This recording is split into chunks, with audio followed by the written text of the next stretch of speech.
아. 네. 혹시 목소리 잘 들리시면 네, 숫자 1 한번 채팅 부탁드릴게요. 아, 아, 아.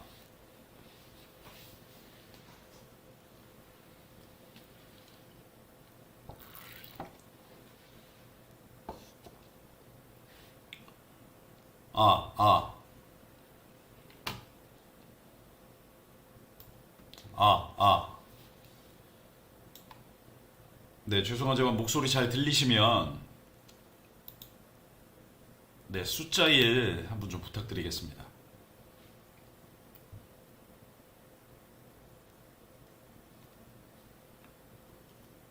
아, 네, 네, 감사합니다. 네. 네, 정상적으로 라이브 송출이 되고 있어서, 네, 이번 주 멤버십, 저희 채널 멤버십 라이브, 네, 진행하도록 하겠습니다. 네, 혹시 강의 내용과 관련해서 문의사항은 채팅 제가 좀 모니터가 좀 세대인데, 좀 채팅은 중간중간 제가 조금 확인을 할 테니까요. 혹시 채팅으로 남겨주시면 그렇게 라이브에서 조금 소통을 이어가도록 하겠습니다. 네, 이번 주 라이브는 강의 안내 보신 것처럼 운동 부족에 의한 근감소증과 골다공증에 대해서 다뤄보고자 합니다. 뭐 여러분들 최근 기사나 물론 뭐 최근 기사는 아니지만 뭐 다양한 매스컴들을 통해서 아마 익히 접해 보셨을 그런 건강 관련 주제이기도 한 것 같습니다. 그래서 이미 근감소증은 뭐 우리나라 기준에서도 네, 질병으로 좀 분류가 되고 있죠. 우리가 M62.5, M62.5에서 근감소증이라고 하는 살코페니아라고 하는 진단명이 존재를 하게 됩니다. 그래서 2021년부터 이 진단 코드가 네, 시행이 되게 됐고 지금 뭐 유병률은 뭐 우리나라 기준으로 진단 코드 자체가 지금 불과 채 1년밖에 되지 않았기 때문에요. 뭐 정확한 유병률은 조금 찾기가 조금 어려울 것 같고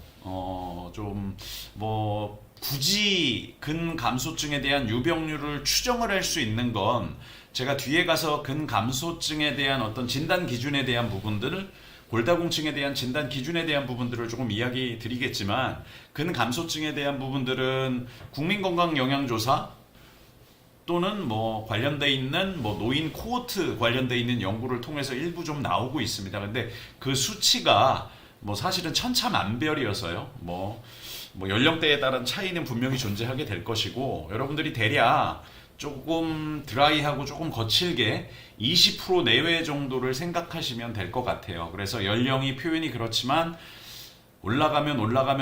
올라갈수록 이 근감소증에 대한 유병률은 20%보다 조금 더 높을 것이고 반대로 연령이 상대적으로 낮을수록 유병률은 좀 떨어지게 되겠죠. 근데 분명한 건 앞으로 이 근감소증이나 오늘 이야기 드릴 골다공증에 대한 유병률은 훨씬 더 높아지게 될 겁니다. 훨씬 더 높아지게 될 겁니다. 골다공증에 대한 부분들도 유병률 좀 표현이 그렇지만 뭐 여러분들 조금 보험 수가나 이런 데 조금 관심 있는 분들은 65세 이상 같은 경우에는 네, 무료로 골밀도에 대한 부분들을 조금 검사 받으실 수가 있거든요. 그래서 유병률은 지금 현재 기준으로 근감소증보다 골다공증에 대한 유병률이 상당히 높습니다. 네. 그래서 대략 한 40%, 예를 들면 65세 이상으로 가게 되면 40% 내외 정도로까지도 이야기가 좀 되고 있는 것 같아요. 그래서 이 두 가지에 대한 개념들을 제가 뭐 저희 영상에서도 누차 강조드리지만 조금 구조적인 관점에서 조금 연결시켜서 설명을 해보도록 하겠습니다. 그래서 여러분들이 알고 계시는 운동은 해야 된다. 뭐 이거는 뭐 저희가 이제 저번 주 공개 라이브에서도 일정 부분 조금 이야기 드렸던 것 같고요. 다만 이 운동을 어떻게 할 것이냐. 예를 들면 우리가 소위 복합 운동을 한다. 뭐 표현이 좀 그렇지만 뭐 유연성 운동을 하고 유산소를 하고 저항 운동을 하고 밸런스 평형과 관련되어 있는 운동들을 하게 된다. 그런데 이 운동 주기 프리퀀시나 아니면 강도 인텐시티나 아니면 시간 타임이나 아니면 타입 유형 어떤 유형을 할 것이냐에 대한 부분들은 아마 여러분들이 실제 필드에서 고객분들을 케어하시고 뭐 표현이 그렇지만 1대1 관리를 진행을 해 가시면서 그 개개인에 맞춰 가야 되겠죠. 그래서 이런 몇 가지 기준치들을 조금 이야기를 드리면서 오늘 결국 운동이라는 것들이 내 몸을 이루고 있는 뼈대 근육 조직과 뼈 조직에 어떠한 영향을 미칠 것인지에 대한 부분들을 조금 두 번째 주제로 조금 이야기를 드려보도록 하고요. 그 다음에 마지막에 운동하면 무슨 일이 일어나게 되는지 당연히 여러분들 익히 추정하시겠지만 뇌 건강에도 도움이 되게 될 것이고 좀 더 간다면 우리가 그 유명한 에노 부스터라고 또 이야기를 하고 있죠. 그래서 산화질소에 대한 부분들을 가지고 조금 이야기를 풀어보도록 하겠습니다. 네, 그래서 오늘 대략 세 가지 주제, 우리가 저번 공개 라이브에서 이야기 드렸던 근육에 대한 몇 가지 변화들, 근력 훈련에 대한 변화, 또는 사용 감소에 대한 변화, 또는 노화에 대한 변화들 간략하게 조금 리뷰를 해보고 오늘 메인 주제인 이 근감소증과 골다공증에 대한 부분들을 근육 조직과 뼈 조직에 상호작용하는 다양한 인자들 중에서 몇 가지 인자들, 예를 들면 결론부터 이야기를 드리면 근육이 기능을 하면서 뼈 조직에도 도움을 줄 수 있는 소위 말하는 우리가 혈청이라고 하죠. 세럼, 혈청, 혈액에 있는 세포를 뺀 이제 혈장에서 섬유소를 뺀 나머지 이걸 우리가 혈청이라고 이야기를 하잖아요. 그래서 여러분들 뭐 혈청 단백질 이런 표현도 좀 쓰게 되죠. 그래서 다양한 혈청 단백질 중에서 좀 전에 이야기 드렸던 근육 조직에 의해서 생산된 단백질이 뼈 조직에 영향을 미치게 되고 반대로 뼈 조직에서 생산된 단백질이 근육 조직에도 영향을 미치게 되는 거죠. 이런 몇 가지 인자들에 대해서 조금 언급을 드려보도록 하고 마지막으로 죄송합니다. 오타네요. 운동이 아니고 운동하게 되면 일어나게 되는 이제 산화질소 관점에서 몇 가지 조금 설명을 드려보도록 하겠습니다.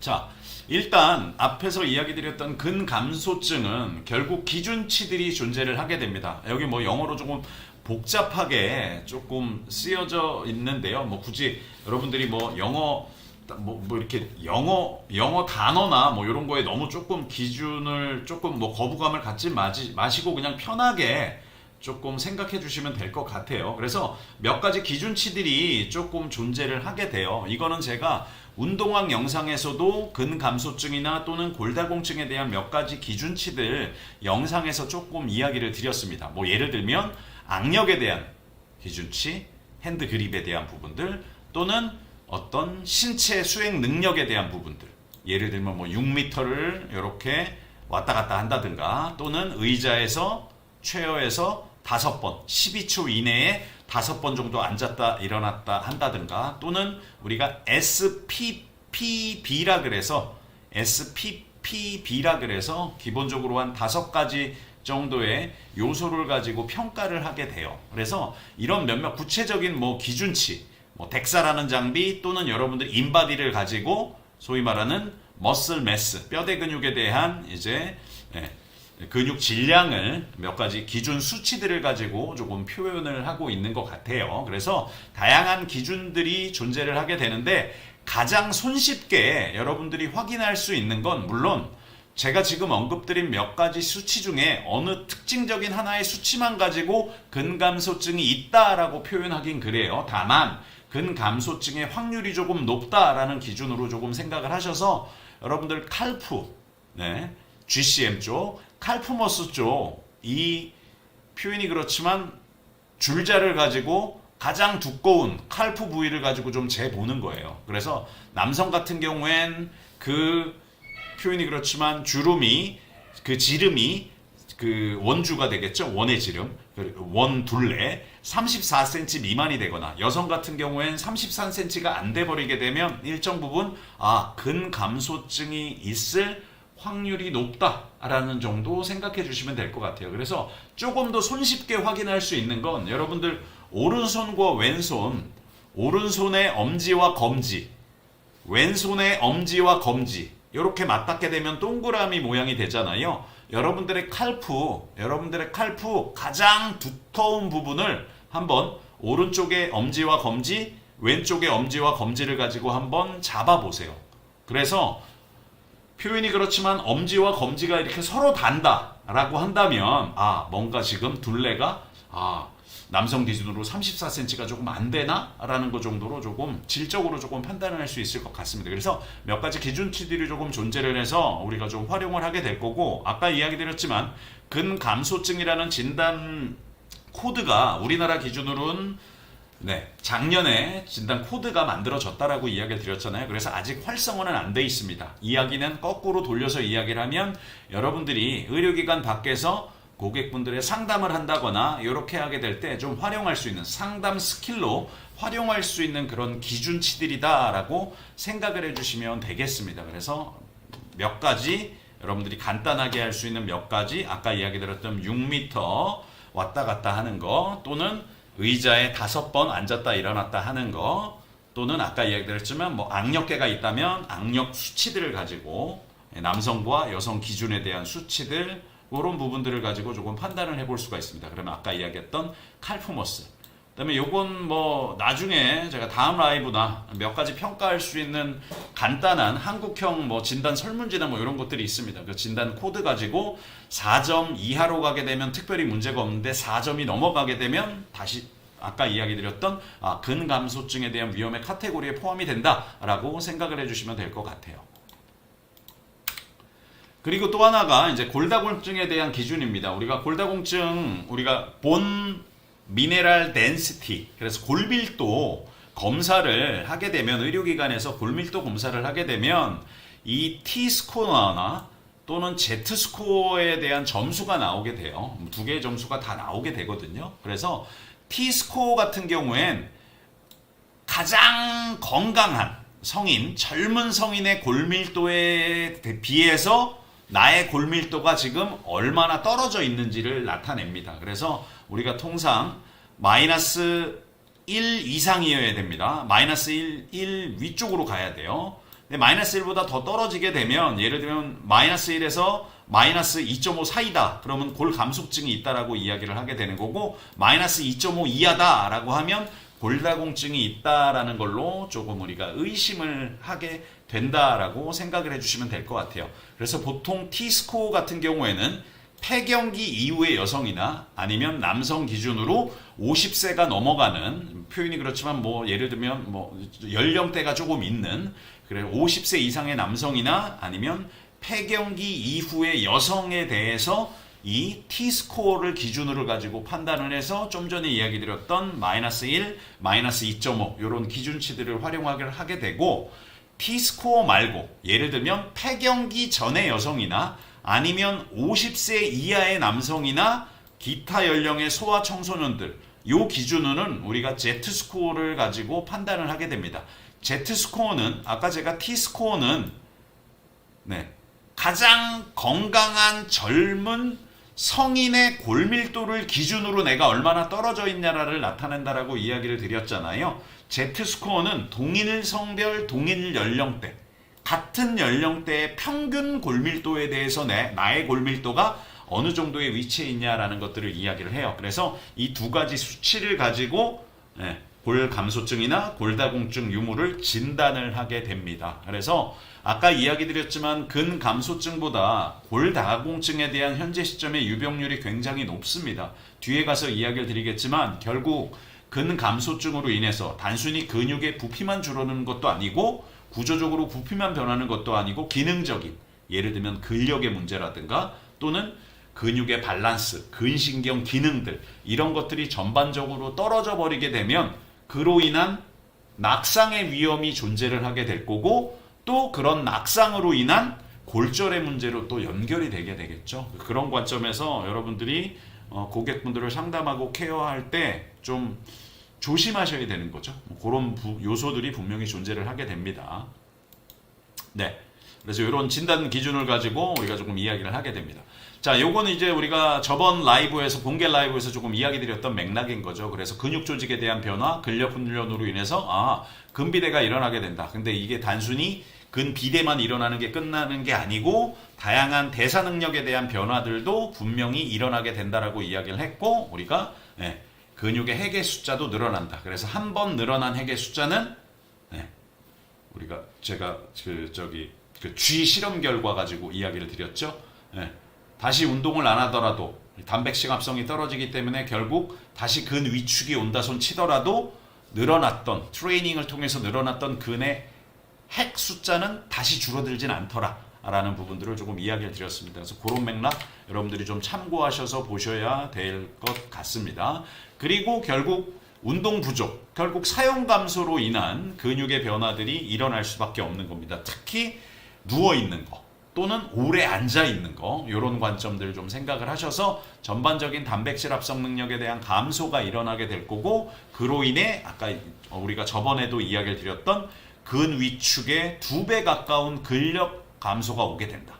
그래서 우리가 뒤에 가서 이야기 드리겠지만 디스페니아라고 근력 감소증 또는 운동신경 감소증이라고 하는 그런 이제 증후군이 조금 존재를 하게 돼요. 그때 근 위축이 아까 이야기 드렸던 칼프머슬 34cm 좀 넘어가야 된다. 34cm가 안 되게 되면 근 위축이 감소가 되게 되면, 예를 들면 그럴 리는 없겠지만 근 위축이 2배가 감소가 됐다면 근력은 40% 가까이 감소가 되게 된다라는 부분들을 조금 생각을 해주시면 될 것 같아요. 그래서 근력은 근 위축의 2배 가까이 감소가 일어나게 된다라는 부분들을 좀 생각하셔서 보셔야 될 것 같고, 결국 운동을 하지 않거나 또는 운동 시간이 현저하게 떨어졌다라고 한다면 좀 전에 보셨던 필연적인 단백질 합성 능력에 문제가 벌어질 것이고, 또는 관련되어 있는 영양소, 영양 관리에 대한 문제, 여러분들 우리가 표현이 좀 그렇지만 본인의 체중,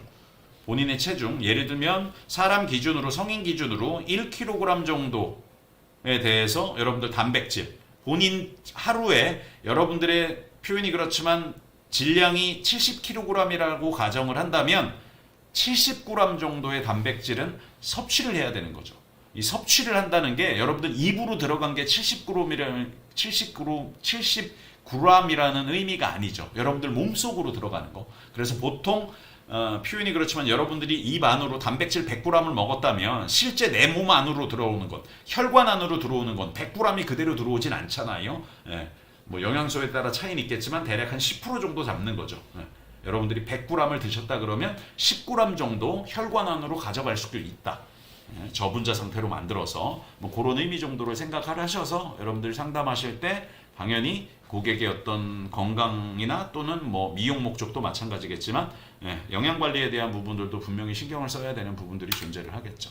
그리고 이제 저번 시간에 노화로 인한 근육에 대한 변화가 일어나게 된다. 그래서 어쩔 수 없다. 특히 60대 넘어가게 되면 뭐 거칠게 잡아서 30대 이후부터는 점점 떨어질 수밖에 없는 거죠.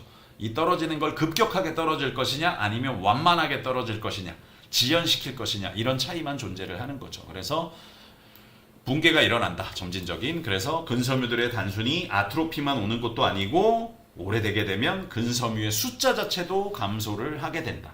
그래서 근육 감소증. 그래서 보통 근육 감소증이라고 표현을 하는 건 부피에 대한 감소예요. 질량에 대한 감소라고 생각하시면 돼요. 매스가 줄어드는 거. 반면에 우리가 근력 감소라는 의미는 근육 감소는 조금 구조적인 관점이라고 생각하시면 돼요. 구조적인 관점. 구조적인 관점으로 변화가 일어나는 거. 반면에 근력 감소라는 건 기능적인 변화라고 보시면 될 것 같아요. 기능적인 변화. 그래서 우리가 근력 감소라고 하는 건 머슬 매스보다는 머슬 스트렝스에 대한 감소들을 표현을 하게 돼요. 그래서 이런 근력 감소증에 대한 부분들도 아까 제가 현재 근육 감소증의 진단 코드가 얼마 안 됐다 그랬잖아요. 우리나라에서 사용이 된 지. 앞으로 더 많은 근육 감소증 환자들이 나올 수밖에 없다. 유병률은 훨씬 더 커질 수밖에 없다. 아마 의료기관 안에서 근감소증, 근육 감소증에 대한 위험성들을 판단을 해서 필연적으로 검사들을 진단을 하기 시작을 하게 되면 유병률은 훨씬 더 높아질 수밖에 없는 거죠. 그래서 그 근육 감소증 이전에 근력 감소라는 상황들이 분명히 벌어지게 될 것이다 라는 부분들 좀 생각하셔서 뭐 저번 라이브에서도 이야기를 드렸지만 타이트 머슬 파이버에 대한 아트로피가 빠르게 오는 거죠. 그래서 결국 근력 운동을 해야 된다. 저항 훈련을 해야 된다라는 내용으로 여러분들이 조금 연결을 해 가시면 될 것 같습니다. 자, 그래서 우리가 이 근감소증과 골다공증이라는 건 뗄래야 뗄 수가 없다. 특히 노화와 관련해서 필연적으로 높은 연관성, 상관성을 가질 수밖에 없다. 여러분들 제가 오프라인 요번 달 오프라인에서도 누차 이야기를 드렸죠. 저희가 이제 어깨뼈 운동장애 이야기를 하면서 우리가 앉아 있는 자세를 가지고 뭐 가로막이나 또는 큰볼기근, 골반저근에 대한 부분들로 연결시키면서 이야기를 드렸습니다. 앞으로 더 많이 앉아 있게 돼요. 직업적인 특성이 앞으로 더 많이 앉아 있는 상황이 벌어지게 되다 보니까 결국 서 있거나 또는 걷거나 또는 더 나아가서 신체 활동을 많이 한다거나 또는 더 나아가서 하루 24시간 안에 특별한 운동을 한다거나 나의 다양한 연부 조직들의 유연성 운동이라든가 또는 유산소 운동이나 또는 무산소 운동이나 또는 어떤 밸런스와 관련되는 운동을 할 시간은 점점 더 줄어들 수밖에 없겠죠. 그러면 너무나 자연스럽게 근감소증이나 골다공증에 대한 위험성이 높아질 수밖에 없는데 근감소증이나 골다공증에 대한 위험성이 높아질 수밖에 없는데 이걸 단순히 약을 먹는다거나 예를 들면 여러분들 운동학에서 우리가 이야기를 했죠. 울프 슬로우, 볼프의 법칙이라고 이야기를 하면서 뼈 조직이 스트레스를 너무 많이 받게 되면 자라나고 너무 스트레스를 안 받게 되면 뼈 조직이 흡수가 된다 그랬죠. 그래서 골다공증을 지연시키려고 또는 예방하려고 쓸 수 있는 약제는 골 흡수를 억제하는 그런 약제가 될 거예요. 아니면 우리 표현이 그렇지만 부갑산성 호르몬과 관련되어 있는 약제가 된다거나 근육 감속 등도 아직 명확하진 않지만 근육 감소증과 관련되어 있는 일부분의 약제들도 분명히 존재를 해요. 근데 이게 약만 먹고 근육 감소증이 현저하게 지연이 된다거나 약만 먹고 골다공증이 예방이 된다거나 하지는 않을 거잖아요. 필연적으로 운동을 해야 될 겁니다. 이건 너무나 당연한 이야기예요. 너무나 당연한 이야기. 고객이 특별한 증상이 없어서 모를 뿐이지. 고객이 운동 조절이 잘 안 돼요. 또는 통증 조절이 잘 안 돼요.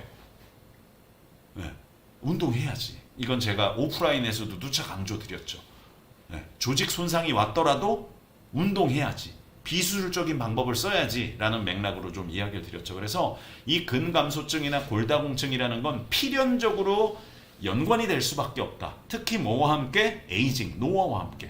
그래서 근육량이 줄어들거나 또는 아까 이야기 드렸지만 근육량, 머슬 매스가 줄어드는 건 우리가 근육 감소증이라는 걸로 표현을 할 수 있다라고 이야기 드렸고 근력이 줄어드는 건 근력 감소증이라는 걸로 표현을 할 수 있다 그랬고 어쨌든 근육량이 줄어들거나 근력이 감소하거나 또는 뉴로머스큘러 기능, 근신경 기능이 감소하거나 근육 균형이 깨어지거나 또는 모토 컨트롤하는 것 또는 머슬 컨트롤 또는 코디네이션의 능력이 감소를 하게 돼버리게 되면 아까 제가 필연적으로 낙상의 위험성이 높아질 수밖에 없을 것이고 낙상의 위험성이 높아짐에 따라 결국 골절의 가능성도 현저히 커지는 거죠. 그 골절도 작은 뼈보다는 큰 뼈들, 예를 들면 여러분들 힙본이나 또는 넙다리뼈 같은 거 또는 휴머러스 위팔뼈 같은 거 또는 뭐 척추뼈도 그럴 것이고요. 낙상으로 인해서 이런 골절의 위험성들이 커지게 될 거고 골절의 위험성이 노화와 함께 점점 커짐에 따라 사망 가능성, 사망에 대한 위험성도 커질 수밖에 없는 거죠. 이건 필연적으로 사고가 아니더라도 그런 관점들을 조금 생각을 하셔서 이미 많은 문헌을 통해서 다양한 운동의 빈도 또는 운동의 강도, 운동의 시간, 운동의 유형에 따라 개별적으로, 독립적으로 어떤 운동을 하게 되면 근육 조직에 어떤 변화를 만들 수 있어.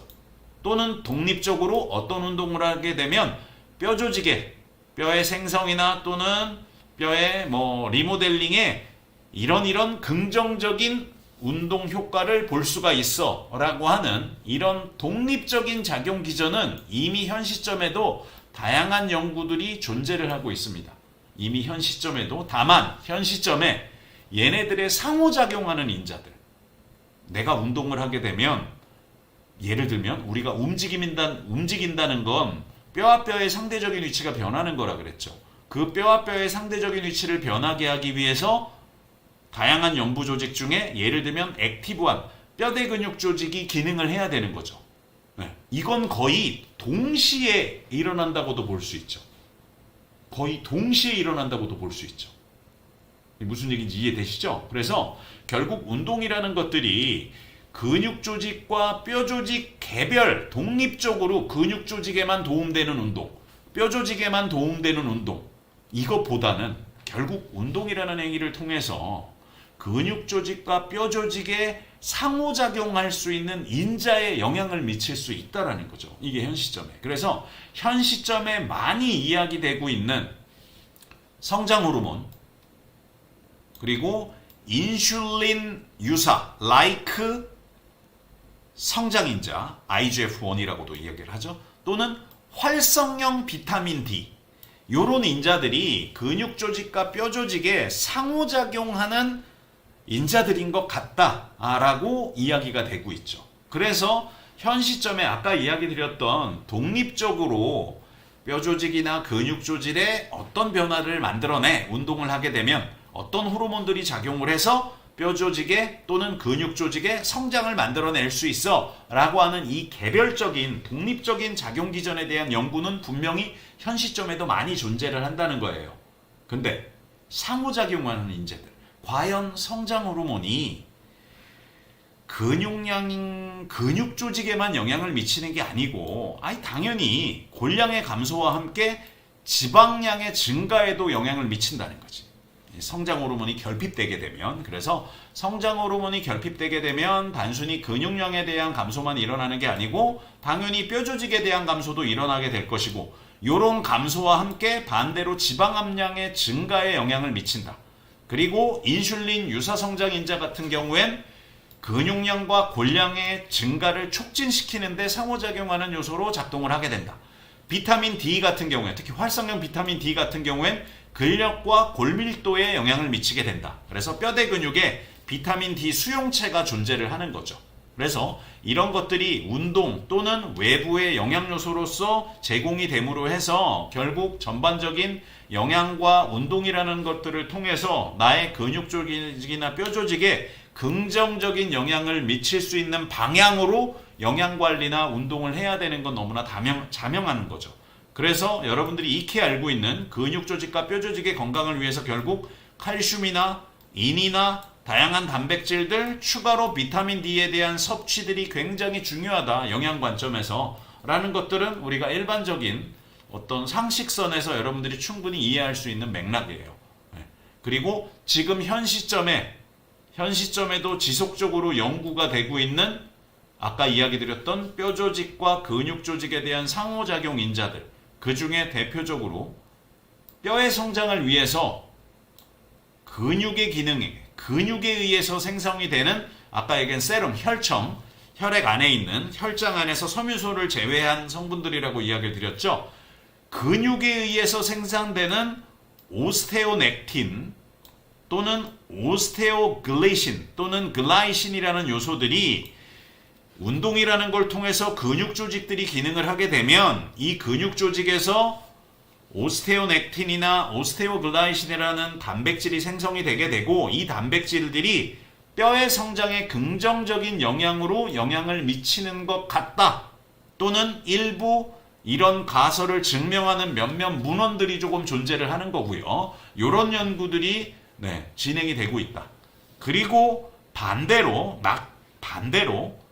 근육의 성장을 위해서 뼈에서 생성이 되는 스클레로스틴, 오스테오칼신이라는 단백질들이 뼈에 의해서 생성이 돼서 혈액 안에 담겨서 근육 성장에도 도움이 되더라 라는, 또는 도움이 될 것 같다라고 하는 가설들이 존재를 하고 있고, 이 가설들을 증명하고자 하는 다양한 연구들이 진행이 되고 있어요. 제가 지금 개별적인 이런 지식들을 전달해 드리고자 하는 게 아니고, 아까 이야기 드렸던 결국 여러분들이 운동을 한다는 건 근육 조직을 위한 운동만 하는 것도 아닐 것이고, 뼈 조직을 위한 운동만 하는 게 분명히 아닐 거예요.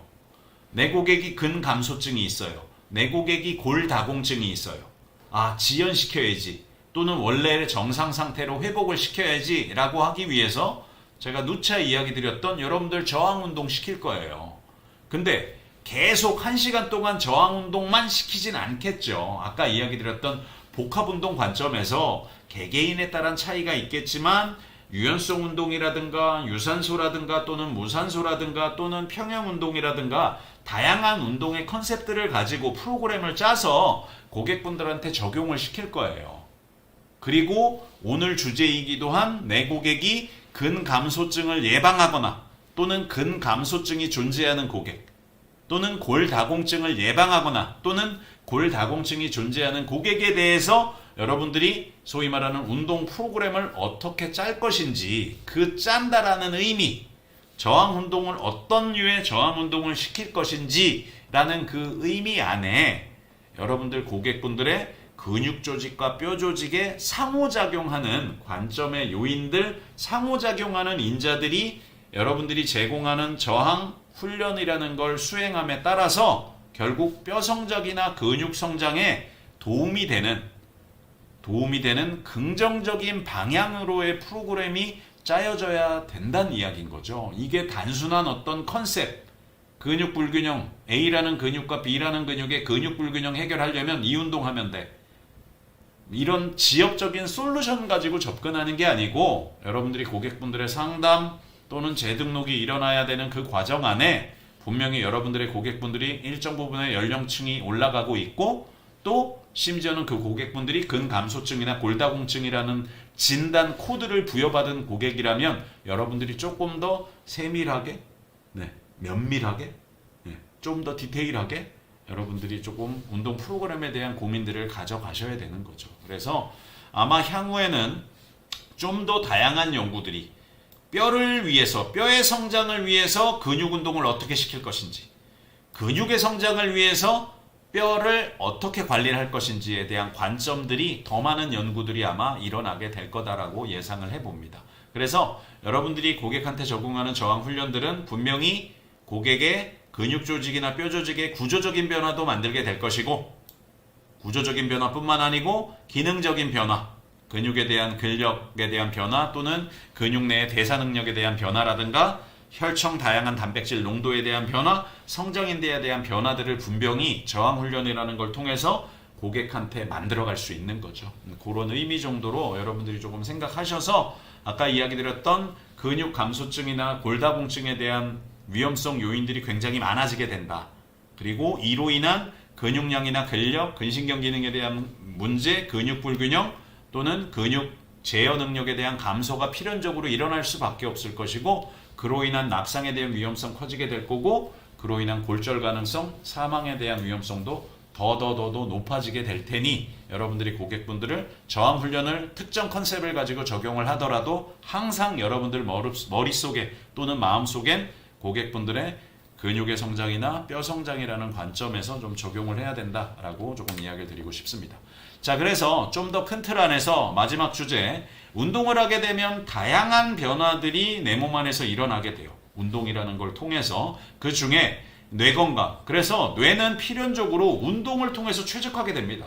여러분들이 아무리 앉아서 책을 많이 보고 앉아서 유튜브 영상을 많이 본다 그래서 여러분들의 뇌가 드라마틱하게 구조적인 변화나 기능적인 변화를 만들어지진 않아요. 필연적으로 다양한 목적을 가지고 운동이라는 행위를 통해서 구조화된 활동이 되겠죠. 왜냐하면 저항 운동이 나름대로 여러분들의 컨셉들이 있을 거니까. 그래서 이 나의 브레인이라고 하는 건 제가 예전에 오프라인에서도 이야기를 드렸죠. 여러분들이 고객한테 운동시키는 거 다 브레인 패턴의 변화를 만드는 거다.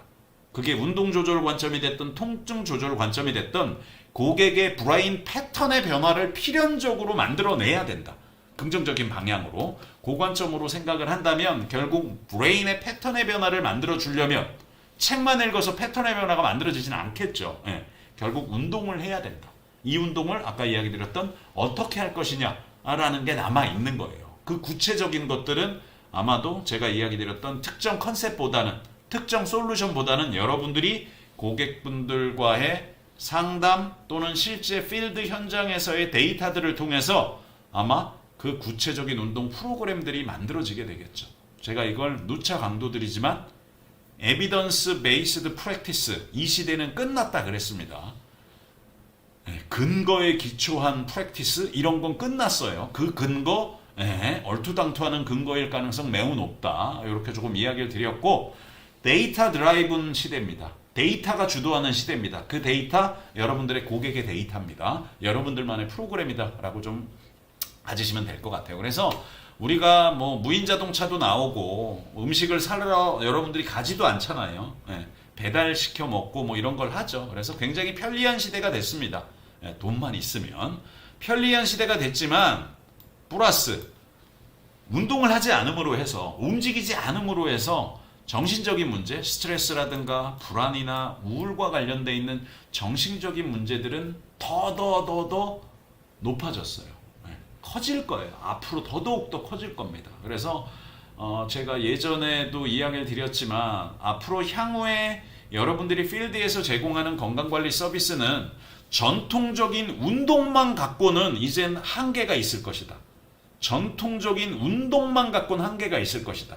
아마 운동 플러스 알파의 서비스가 필요할 텐데, 아마 그 플러스 알파라는 게 비운동 증상에 대한 관리지 않을까라는 이야기를 좀 드렸습니다. 그래서 정신적인 문제들의 고객분들이 호소할 가능성이 매우 높은 거죠. 그럼 이걸 어떻게 케어를 할 거냐? 언제까지 약만 먹을 거냐? 이것도 아닌 거죠. 그래서 전체적인 뇌의 대응 능력에 대한 감소가 일어나게 되는 거예요. 이로 인한 정신적인 문제가 벌어지게 될 것이고, 이걸 해결하는 방법은 가장 손쉬운 건 운동해야 된다. 운동도 집에서 하기보다는 밖으로 나와라. 환경적인 변화를 필연적으로 만들어내라. 그래서 규칙적으로 운동이라는 행위를 통해서 결국 그 고객의 브레인 패턴에 대한 변화를 만들어내는 게 관건이 되겠죠. 관건이. 그래서 아까 제가 전통적인 운동 컨셉 플러스 알파가 분명히 필요할 것이다 라는 것들을 좀 이야기 드렸습니다. 그래서 이런 운동이라는 걸 통해서 결국 우리가 브레인 드라이븐 뉴로트로픽 팩터라 그래서 BDNF라 그러죠. 뇌유래 드라이븐이 유래, 그러니까 뇌유래 신경 영양 인자라고 합니다. 그래서 여러분들의 표현이 그렇지만 브레인의 건강에 굉장히 필수적으로 필요한 요소로 우리가 이야기가 되고 있는 거죠. 그래서 브레인 패턴에 대한 변화를 여러분들이 효율적으로 만들어내기 위해서 필연적으로 뇌 속에 우리가 뭐 천연 비료 뭐 이런 우스갯소리도 표현을 하게 되는데, 그래서 뇌 건강에 필연적인 이 뇌유래 신경 영양 인자의 중요성들을 우리가 운동이라는 걸 통해서 확보를 해줘야 된다. 그래서 우리가 표현이 그렇지만 정신질환자를 갖고 있다거나 또는 우리가 예전 연구에 의하면 자살자의 뇌에서도 조금 검사를 해봤거든요. 그래서 이 BDNF 수치 자체가 현저히 떨어져 있더라. 그럼 BDNF 수치를 생성하고 올릴 수 있는 방법은 여러 가지 중에 아까 이야기 드렸던 규칙적인 운동, 환경적인 변화를 통해서 규칙적인 운동을 가져가는 거다라고 생각을 해주시면 되겠습니다. 그래서 뇌 건강에 필연적으로 운동이라는 것들이 중요한 요소로 작동을 하게 된다라는 관점으로 여러분들이 조금 활용을 하시면 될 것 같고요. 그리고 또 하나는 여러분들 모세혈관의 중요성은 너무나 다양할 거예요. 우리 몸의 가장 큰 기관입니다. 가장 큰 올간이에요. 온몸에 펼쳐져 있거든요. 왜냐하면 조직에 다 혈관화가 돼 있기 때문에, 심지어는 여러분들 알겠지만 나중에 이제 라이브 주제로 조금 이야기를 드릴 건데요. 지방 조직에도 소위 말하는 혈관화에 대한 변화들을 좀 일으킬 수 있어요. 지방 조직의 혈관화에도 변화들을 좀 일으킬 수 있거든요. 어쨌든 모세혈관이라는 게 온몸에 펼쳐져 있어요. 그래서 여러분들이 알고 있는 혈관 하면 동맥, 정맥, 모세혈관 얘기하잖아요. 동맥, 정맥보다 전체 혈관 중에 99%가 그냥 모세혈관이라고 생각해 주시면 되겠습니다. 그래서 굳이 거리로 보면 10만 킬로, 성인 기준으로 10만 킬로를 모세혈관화가 돼 있다라고 생각을 하시면 돼요. 이 모세혈관이 노화로 인해서 나이가 점점 먹어버리게 되면 60대 이상에서는 건강한 성인일 때보다 40% 감소가 일어나요. 모세혈관이 줄어들었다라는 이야기는 그 모세혈관이 조직에 분포를 하고 있잖아요. 조직의 순환에도, 조직의 물질 대사에도 영향을 미칠 수밖에 없는 거죠. 필연적으로. 무슨 얘기 이해되시죠? 그런 변화들이 필연적으로 일어나게 돼요. 그러면 얼마만큼 내가 나이가 먹었더라도 내 몸을 갖고 있는 각각의 조직들의 혈관화 정도를 유지를 할 것이냐. 운동이라는 거예요. 운동해야 된다는 거예요. 필연적으로. 그것도 아까 이야기 드렸던 복합운동. 유연성도 하시고 유산소도 하시고 필요한 부하를 가지고 근력운동도 해야 되는 거고 필연적으로 저항운동도 해야 되는 거고 무산소도 해야 되는 거고 그 관점으로 여러분들이 또 하나의 요소로 운동을 하게 되면 모세혈관에 대한 변화들을 혈관화 정도에 대한 변화들을 예를 들면 혈관화 감소라는 것들을 지연시킬 수 있겠구나라는 관점으로 또 하나로 생각을 해주시면 되겠습니다. 그리고 마지막으로 이야기 드릴 게 아까 이야기 드렸던 산화질소에 대한 부분들입니다. 산화질소 우리가 NO 니트릭 옥사이드라고 이야기를 하게 되죠. 이 산화질소라는 게 다양한 세포에서 생겨요. 예를 들면 혈관 내피 세포나 아니면 생식기에 있는 세포, 아니면 폐에 있는 세포, 순환기에 있는 세포, 아니면 브레인에 있는 신경세포에서 운동이라는 과정을 통해서 산화질소라는 게 생성이 돼요. 이 산화질소가 생성이 돼야 좀 전 요 뒤에도 이야기되어 있지만 혈관이 확장하기 전에 이 산화질소라는 게 신호전달 물질로 작동을 해요. 운동이라는 걸 통해서 제가 이걸 이제 오프라인에서도 조금 이야기를 드렸죠. 여러분들이 표현이 그렇지만 저항운동을 한다라고 치면 원래 여러분들 몸속에 갖고 있는 예를 들면 근육 조직에 있는 원래 저장하고 있는 에너지원을 갖고 씁니다. 이게 다 쓰게 되면 다시 새로운 에너지원을 그 근육 조직에 줘야 되잖아요. 그럼 아까 얘기했던 모세혈관이라는 걸 통해서 필연적으로 혈관에서 에너지를 끌고 와야 되는데 이 에너지를 끌고 오게 될 때 결국 그 조직의 혈류 흐름을 늦춰줘야 된다. 그 혈류 흐름을 늦춰주려면 혈관을 수축시키기보다는 이완시켜야 될 거다라고 이야기를 드렸잖아요. 이 혈관 이완, 혈관 확장하기 전에 산화질소라는 것들이 운동이라는 걸 통해서 산화질소라는 것들이 혈관 확장하기 전에 신호전달 물질로 작동을 하게 된다는 거예요. 그래서 산화질소에 대한 부분들이 굉장히 중요시되고 있는 거고 모세혈관 내벽 세포에 유입되는 칼슘이 증가해야 된다. 이게 굉장히 중요한 역할을 합니다. 제가 혈중 나트륨이온 농도나 혈중 칼슘이온 농도가 굉장히 여러분들의 항상성을 유지하는데 중요하다라고 이야기를 드렸습니다. 그래서 이 모세혈관 내벽 세포에 유입되는 칼슘이 증가가 돼줘야 산화질소 생성이 자연스럽게 일어나게 되는 거고 이 산화질소가 생성됨으로 해서 결국 혈관 확장으로 연결이 되게 된다. 혈관 확장이 되게 되면 혈류 흐름이 느려지게 될 것이고 혈류 흐름이 느리게 될 것이고 그 혈류 흐름이 느림으로 해서 혈류량이 늘어나게 되겠죠. 빨리 안 지나가게 하는 거죠. 이런 부분들의 의미로 우리가 조금 활용을 할 수 있게 돼요. 그러면 아까 제가 운동을 하게 되면 일어나는 변화들, 일들을 세 가지 요소를 가지고 조금 이야기 드렸어요. 첫 번째는 뭐였죠? 뇌 건강에 필연적으로 필요하다. 뇌 건강에 필연적으로 필요한다. 이 운동을 해야 된다. 운동이라는 걸 통해서 뇌 건강에 대한 변화, 긍정적인 방향으로 브레인 패턴에 대한 변화를 만들어 갈 수 있다라고 얘기를 하면서 BDNF라는 팩터, 뇌유래 신경 영양인자의 수치를 올리는 데 굉장히 중요한 역할을 하게 된다라고 이야기를 드렸고 두 번째는 모세혈관화, 혈관화의 정도의 변화 정도도 가만히 냅두게 되면 나이가 점점 먹어감에 따라 모세혈관의 비율이 감소를 하게 된다. 이를 지연시킬 수 있는 방법은 결국 운동이라는 걸 통해서 모세혈관화 정도를 더 확장시키거나 더 혈관화시키거나 유지하는 정도의 운동들이 필요하다라고 이야기를 드렸고 이 세 번째 요소가 바로 산화질소에 대한 부분들이다. 그래서 다양한 세포에서 산화질소가 생성이 되게 되는데 이 산화질소에 대한 생성이 왜 필요하냐면 혈관 확장 이전에 자연스러운 혈관 확장을 시키는 요소로서, 팩터로서 산화질소라는 게 중요한 요소로 관여를 하게 된다. 그래서 이 산화질소를 잘 생성시키려면 칼슘 농도가 중요한 역할을 하는구나 라고 생각을 이렇게 확장하셔서 보시면 될 것 같아요. 그러면 우리가 일반적으로 이야기할 수 있는 산화질소 덤프 운동이라 그래서 산화질소를 조금 더 효율적으로, 효과적으로 생성할 수 있는 운동류들이 존재를 하는 거예요. 여러분들이 익히 다 알고 있는 거예요. 스쿼트. 물론 스쿼트의 다양한 타입들이 존재를 하게 되겠죠. 그리고 팔 들어 올리는 거, 올리고 내리는 거, 그리고 팔 벌려 뛰기 같은 거.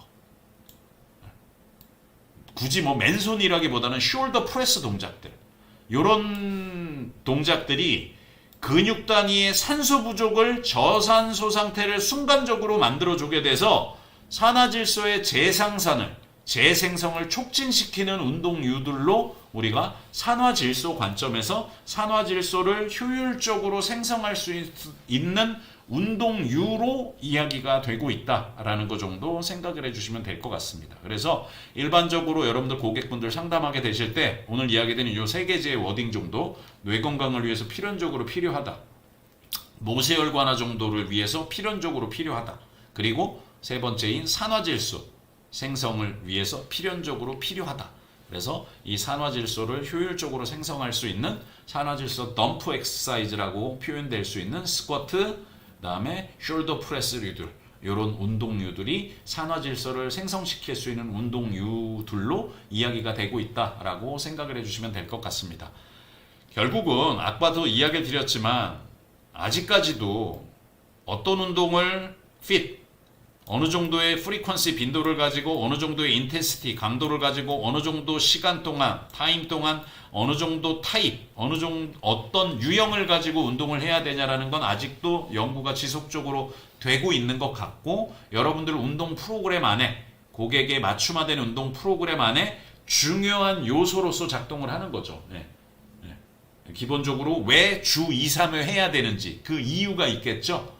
왜 주 2, 3회는 해야 되는지 그 이유들 좀 생각을 해주시고, 왜 이 정도의 운동 강도를 가지고 시작을 해야 되는지, 왜 요 타입의 운동 유형을 먼저 해야 되는 건지, 예를 들면 왜 등 운동을 먼저 해야 되는 건지, 요런 유들, 왜 등척성을 먼저 해야 되는 건지, 이런 유들이 되겠죠. 어느 정도 시간 동안 해야 되는지, 요런 요소들을 여러분들이 고객의, 제가 다시 한번 이야기 드리지만 특정 컨셉이나 특정 솔루션보다는 원론적인 고객의 하나의 운동 세션 또는 한 주 또는 한 달의 운동 프로그램 안에 얼마만큼 운동이라는 걸 통해서 고객의 브레인 패턴에 대한 변화, 모세혈관에 대한 변화, 산화질소에 대한 변화들을 만들어낼 것인지, 이런 부분들이 전통적인 운동 플러스 알파의 서비스, 뇌 건강의 변화, 브레인 패턴에 대한 변화를 만드는데 필연적으로 긍정적으로 활용이 될 수 있는 요소로 이야기가 되고 있다라고 생각을 해주시면 될 것 같습니다. 제가 오늘 전달해 드릴 내용은 여기까지 대략 한 3가지 정도 내용 가지고 조금 이야기를 드렸습니다. 그래서 여러분들 필연적으로 고객이 운동을 해야 되는 이유들, 여러분들이 논리적으로 여러분들이 나름대로 상담이라는 과정을 할 때 활용할 수 있는 어떤 배경 지식으로서 여러분들이 조금 이해를 해주시고, 이 근육에 대한 변화가 다양한 관점에서 일어나게 된다. 그때 아까 이야기 드린 근감소증이나 골다공증이라는 요소는 노화와 함께 뗄래야 뗄 수 없는 위험 관련성 요소로 분류가 될 수밖에 없다라는 관점으로 생각을 해주시고, 제가 다시 한번 이야기 드리지만 아마 앞으로 더 근감소증과 골다공증 진단을 받는 고객분들은 더 많이 늘어날 겁니다. 더 많이 늘어날 거거든요. 그러면 자연스럽게 아까 제가 운동만 가지고 근감소증을 해결하거나 운동만 가지고 골다공증을 해결할 수는 없습니다. 필연적으로. 결국 영양관리가 필연적으로 필요할 수밖에 없거든요. 그러면 이런 요인들도 아까 이야기 드린 전통적인 운동 서비스 이외에 추가적인 플러스 알파가 될 수 있는 서비스로서 여러분들이 영양관리에 대한 부분들도 꼭 고려를 해 주시는 내용으로 좀 생각을 해 주시면 될 것 같아요. 그리고 마지막으로 운동을 하게 되면 일어나는 일들에 대해서 산화질소 관점에서 뇌 브레인 패턴에 대한 변화, 모세혈관화 정도에 대한 변화, 산화질소 생성의 긍정적인 방향으로 운동이 이루어져야 되겠다라는 내용으로 조금 이야기를 드렸습니다. 그래서 우리가 시장에서 뇌테크, 근육테크라는 표현 쓰는 거죠. 운동해야 된다는 거예요. 필연적으로. 그러면서 제가 영상에서도 앞으로 저항 훈련은 더 중요시 될 것이다. 저항 훈련에 대한 일반 고객분들의 인식은 더 커질 수밖에 없을 것이다 라는 내용들을 조금 이야기를 드렸죠. 그래서 어떻게 고객에게 맞춤화된 운동 프로그램을 여러분들이 제공을 할 수 있을 것인지 끊임없이 저희 채널 안에서 구조적인 관점에서 여러분들이 끊임없이 학습하시고 소통하시게 되면 하루하루 성장하는데 조금 더 의미가 있지 않을까라는 생각을 좀 가져봅니다. 예, 제가 오늘 이야기 드릴 다행히 1시간 내로 끝났네요. 제가 오늘 이야기 드릴 주제에 대한 맥락들은 다 언급 드린 것 같아요. 혹시 오늘 강의 내용과 관련해서 궁금한 사항 있으시면 채팅을 남겨주시면 제가 채팅 좀 확인을 하고 음악은 조금 틀어놓도록 하겠습니다.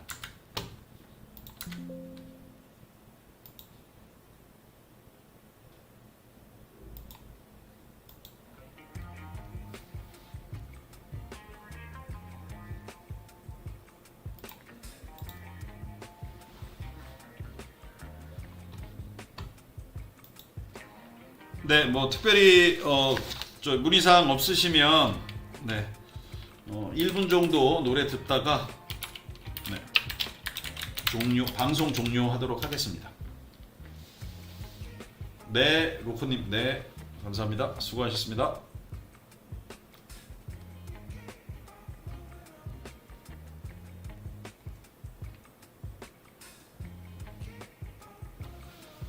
네, 수고하셨습니다. 네, 한 1분 정도만 음악 듣고 특별한 채팅 없으면 방송 종료할게요.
워카우님.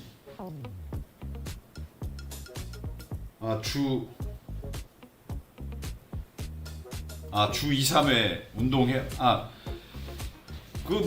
근력 운동이라는 부분들이, 그러니까 이게 다양한 문헌들을 통해서 적어도 8주 이상, 뭐 예를 들면 주 1회 하는 거, 또는 주 2회 하는 거, 주 3회 하는 거, 주 4회 하는 거, 주 5회 하는 거, 이렇게 많은 실험 문헌들을 통해서 봤을 때 가장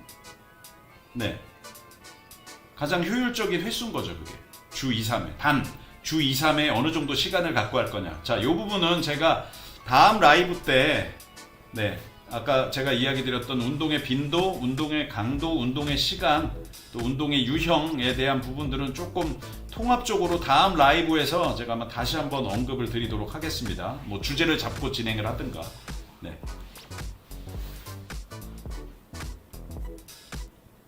특별한 언급이 없으시면 오늘 라이브 여기까지 조금 마치도록 하겠습니다.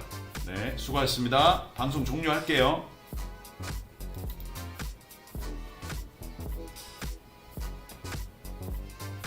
수고하셨습니다.